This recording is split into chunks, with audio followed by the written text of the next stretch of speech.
Alright, this is my Kiwi angler pontoon kayak. I've been racking my brain trying to figure out how to make this troll motor controllable from the front. So I was going to order the mechanism inside here that does the 5 positions forward, 3 positions back, and just run extra wires out of here to a plug down here that goes to a, I was going to put a little handle here, somewhere in here, that just goes click, click, click, click forward and click, click, click back. But the other problem I had would be steering it. I mean, I do have foot pedals. I could go through the trouble of doing that, run it through the inside, out the back here, you know, out the back right here for steering or whatever. And I'm just like, oh my God. And I mean, it's so hard because the seat is so far forward. The only way to reach the stupid thing is to extend the handle like that and reach back over my shoulder or over my head to steer it. And I watched a bunch of other people's kayak videos and how they rigged it and how they used actuators and little arms. I built this thing out of starboard or plastic cutting board, out of a chunk I had left over. Made a hole and made a little clamp so that I could clamp it on there, and then from here steer it from up front with a like a little metal bar or connecting a piece of PVC to it.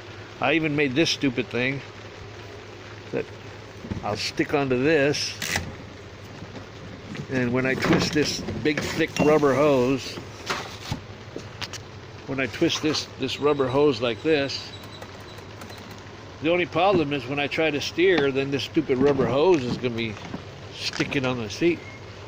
So I had all these crazy ideas, and then it occurred to me, it's a pontoon boat. All I gotta do is put me a mount right here, clip the stupid motor right here in the front, and I'm set. Look, I even have a couple of project troll motors. This one steers by itself. Look, I have a foot switch right here, and I'm able to turn it, but it's like, oh my God, that would just be so much. Now what I'm gonna do inside here is I have chunks of that starboard all over the place here. There's another big chunk right there. So what I'm gonna do is brace the inside of this.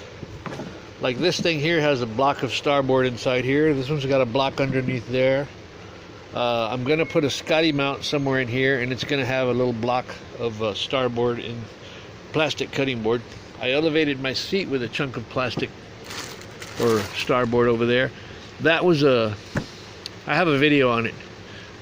That was actually a chunk of cutting board at work that they were going to throw out because it warped, and I used the warp part to make myself a curved seat, and that piece plops out. And here's another solution I thought of too. Since I've got that starboard, I could actually put me a regular boat seat in there with a swivel, and when I'm driving the boat, I can just swivel off to one side, and like when you're in a regular what do you call it, a regular John boat, you're usually sitting there, turn sideways to steer the boat. So I've got a couple of simple solutions, you know.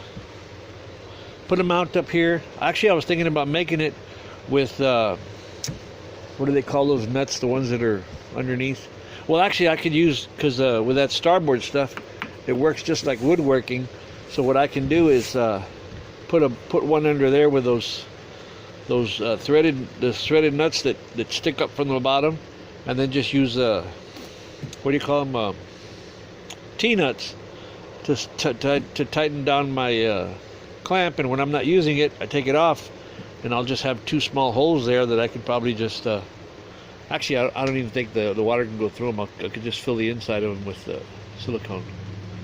But yeah, man, and not only that, I could run it all the way through to the bottom, because this thing only has a 3-inch draft, so this part doesn't even hit the water until the wave comes up.